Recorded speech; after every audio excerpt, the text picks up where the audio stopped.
Karthi vs Dhanush best movie எதுன்னு choose பண்ணு. Okay. Paiyaa Polladhavan. ஆக்சுவலா பையால ஒரு பொண்ணை கூட்டிட்டு மும்பை வரைக்கும் லாங் டிரைவ் போனா சூப்பரா தான் இருக்கும். ஆனா இருந்தாலும் பொல்லாதவன் தான் பிடிக்கும். ரத்தத்துல நடக்காது. மெய்யழகன் யாதினி மோகினி. யாரடி மூவின்ல அவன் அந்த ஒரே நாள்ல கோடிங் எல்லாம் கத்துக்கிட்டு அப்படியே மாசா ப்ராஜெக்ட் எல்லாம் பண்றதை பார்த்தா ஃபேசினேட்டிங்கா தான் இருக்கும். ஆமா. பட் மெய்யழகன் தான் பிடிக்கும். ஏன்னா மெய்யழகன்ல அப்படியே சும்மா ஜாலியா பேசிட்டு அவன் சுத்திட்டே இருப்பான். ஸோ மோஸ்ட்லி அப்படிதான் நானும் இருப்பேனா, அதனால மெய்யழகன் தான் பிடிக்கும்.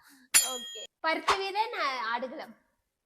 ரெண்டுமே ஒரே மாதிரி கைண்ட் ஆஃப் மூவி தான். பட் ஆடுகளம்ல கொஞ்சம் தனுஷ் இருக்கனால ஆடுகளம் பிடிக்கும். ஸோ அந்த கோழியெல்லாம் ஃபைட்டை விட்டுட்டு இருப்பாங்க, சேவலெல்லாம் ஃபைட்டு விட்டுட்டு அது நல்லா இருக்கும். சாங்ஸ் எல்லாமே நல்லா இருக்கும். ஆமா, சாங்ஸ் எல்லாம் சூப்பரா இருக்கும். ஸோ ஆடுகளம். மெட்ராஸா வடச்சென்னை. ரெண்டுமே கிட்டத்தட்ட சூப்பரான படம் தான். பட் மோஸ்ட்லி நான் வடச்சென்னை தான் நிறைய டைம் பார்த்திருக்கேன். நிறைய மாசின் இருக்கும் அதுல. ஸோ அதெல்லாம் வெற்றிமாறன் சூப்பரா டைரக்ட் பண்ணியிருப்பாரு அந்த படம். ஸோ அதனால வடச்சென்னை. சிறுத்தையா குட்டியா? குட்டி படத்துல அவனை பார்த்தாலே பாவமா இருக்கும். ஏன்டா இப்படிலாம் பண்ற அப்படின்னு சொல்ற மாதிரி இருக்கும்.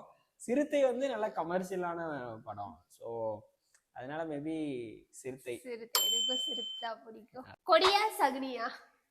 ரெண்டுமே பாலிடிக்ஸ் ஃபிலிம் தானே. ஆமா.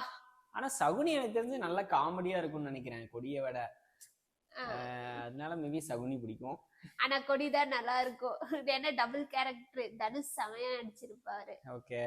அந்த முதுகுல குத்திட்டு அப்படியே ஸ்லோ மோஷன்ல திரும்பி பாப்பான்ல தானே. ஆமா, தனுஷோட கேரக்டர் நல்லா இருக்கும். ஓகே. அப்ப தனுஷ் தான் வின்னா. ஆமா, தனுஷ்.